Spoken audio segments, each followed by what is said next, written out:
And now to Brothers in Arms, 8 brothers from here in the North Country who all served in the U.S. Army. Now, decades later, they and their families are receiving special recognition for their dedication and service to our country. A month ago, 4 brothers from Saranac, New York were among the more than 24 veterans who flew on the final North Country honor flights of the year to Washington, D.C. to see the military memorials built in their honor. At the send-off ceremony on that day in October, Fred, Chet, Larry, and Richard Blair all held photographs of their 4 other brothers who had also joined the U.S. Army. All 8 brothers had served in the military for their country.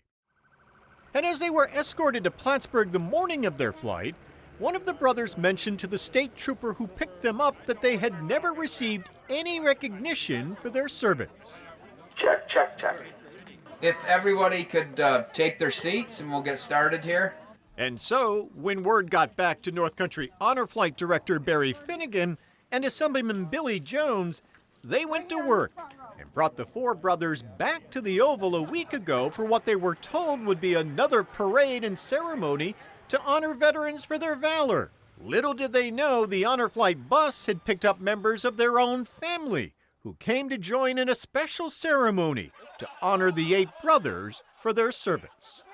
We are here to honor and commemorate the Blair family for their service and sacrifices to our country. And this comes as a bit of a surprise, I think, to our guests of honor here. This ceremony will share their story and give them the long overdue recognition that they deserve.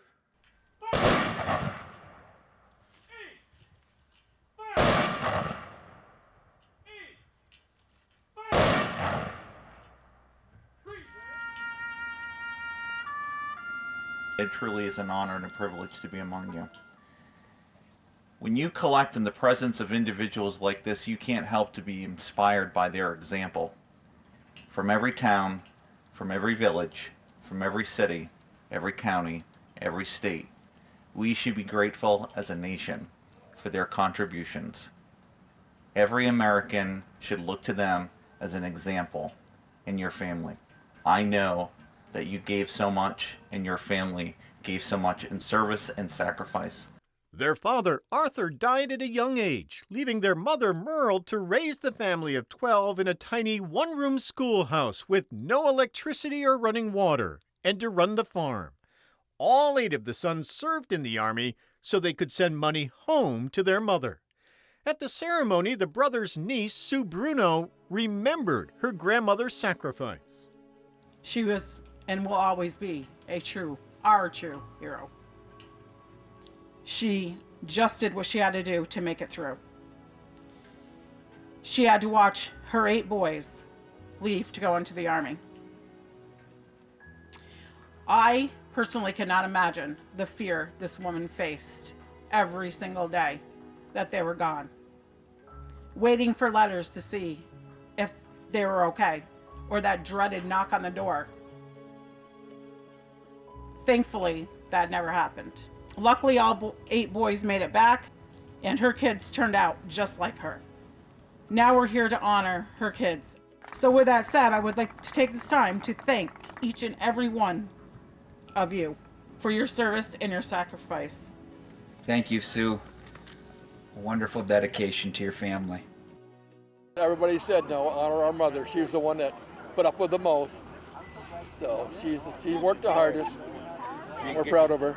She did her best to give us everything we needed, and we gave it back to her by serving. And for Sue Bruno, the parade, the ceremony, the special proclamations from Assemblyman Jones all made for an incredible and memorable celebration.